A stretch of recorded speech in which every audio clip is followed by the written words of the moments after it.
Hello and welcome.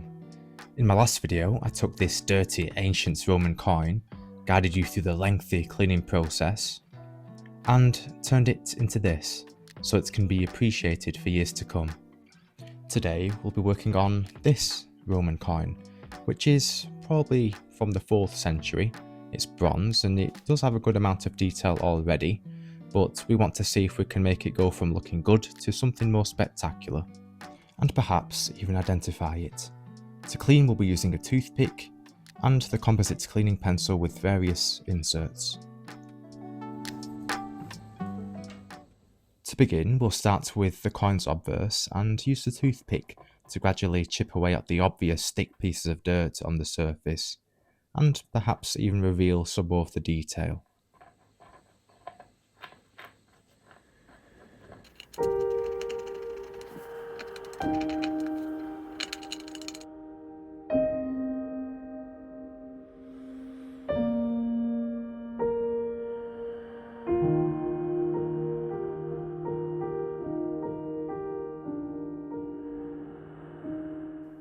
This is probably the most satisfying part of the process, I'd say, because you can get as much of that thick dirt off as possible fairly easily.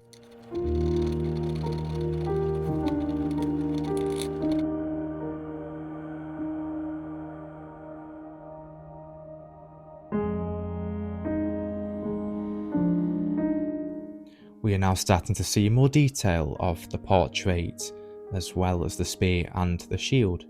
And you may already have noticed by now that parts of the inscriptions and the portrait seem to have been almost like cut off.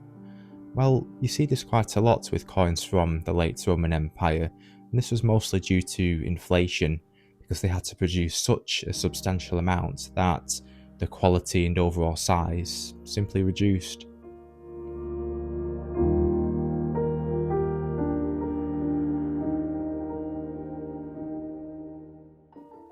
I've cleared away as much as possible with the toothpick, and I believe I can start to see some of the letters on the inscription. We have what might be an A, perhaps an R, a C, an A, a U and an S, which makes me fairly certain the emperor on this coin is Arcadius. The son of Theodosius the Great, Arcadius was born in 377 AD and ruled the Eastern Roman Empire from 395 until 408 AD. Moving on to the reverse, we will follow the same process as with the obverse and start removing as much dirt as possible with the toothpick.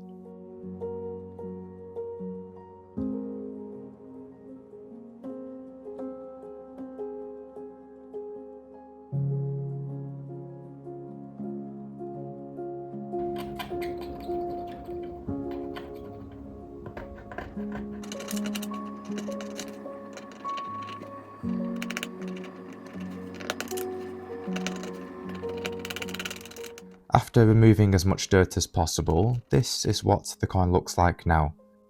And it looks very nice already, but there is still a very thin layer of dirt on the surface, which I will use this brass insert for to remove the final bits. And it is actually the first time I'm using this insert, so I'm using very soft and light strokes so I don't damage any of the patina.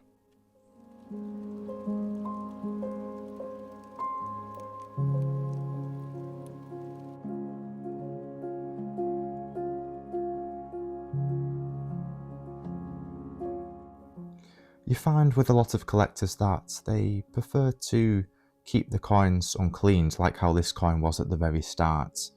But as you can see, when we start to chip away at the dirt hidden within the crevices, how much detail is eventually revealed.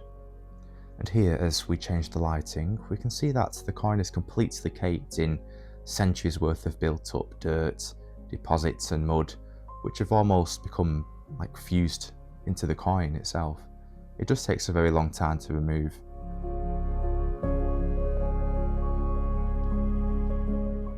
Here I am just working on the emperor's bust, especially around the eyes and the eyebrows, to see how much detail we can uncover here. From now on, I am starting to apply a bit more pressure and you can see how the natural patina is starting to shine through with every stroke, which I find really satisfying. It is really well preserved too, which I was hoping for.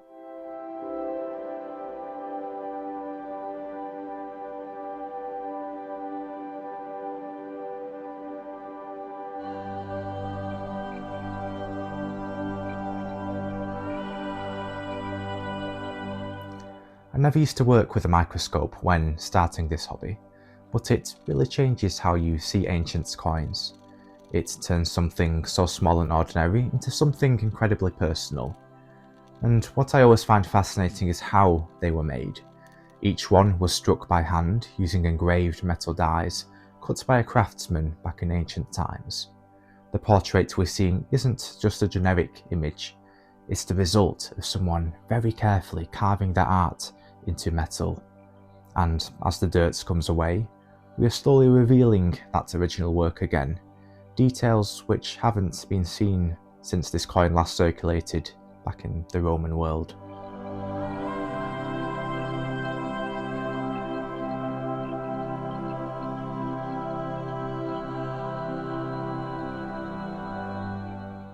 I'm really happy with how things are looking so far.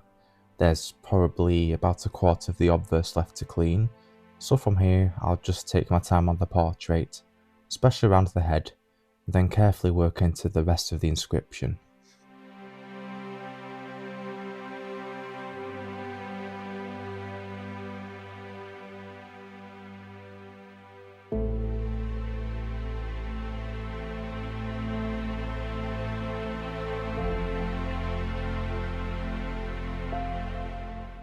And this is what it looks like now. I'm going to move on to the reverse. There's already some structure visible here, but a lot of the detail is still muted by surface deposits. I'll start by working around the main figure and the surrounding areas, just to see how stable the surface is before getting anywhere near the finer details.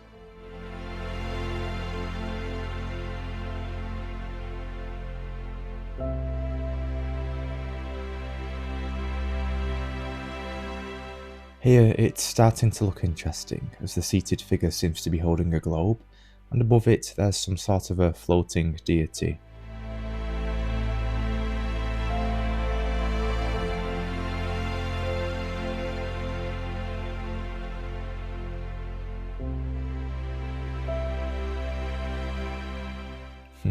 I really enjoy cleaning areas like this, where you can just follow the grooves and straight lines and get off as much dirt as possible in one go.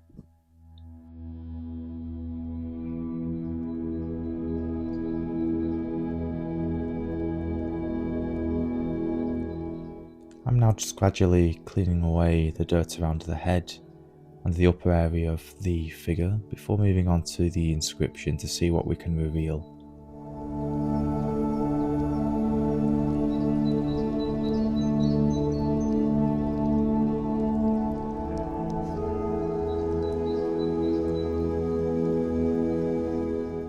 And again, a huge part of the inscription is missing, but I am fairly confident we will be able to identify this reverse based on the information we have.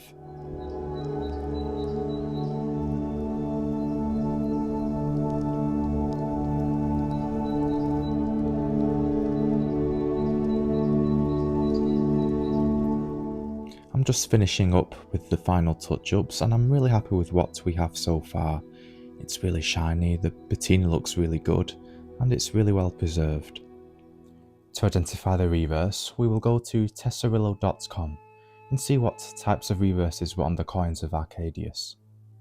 And straight away we have a match, and this reveals that the deity is Constantinopolis, the Roman goddess of Constantinople, which was the capital of the Eastern Roman Empire. For the next part, I'm going to clean the edges, but I won't spend too much time doing this because I do like to keep some of the dirt behind, just as a reminder that this coin was in fact cleaned.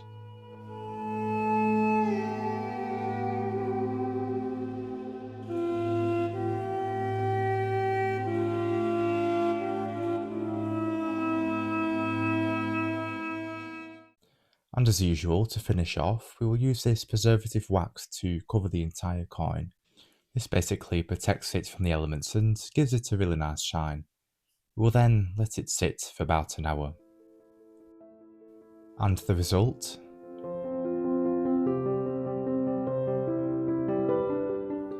Just look at this transformation. I'm really happy with it. It's got a really nice glossy look to it, and it just looks really nice overall. And yes, it's not the best example of this type of coin, but it has a story. From the date it was minted, it's been circulated in the Eastern Roman Empire, and has now been shown on YouTube. I hope you enjoyed the video. I've got similar videos coming up in the future, so don't forget to like, comment, subscribe and all that stuff, and I'll see you soon.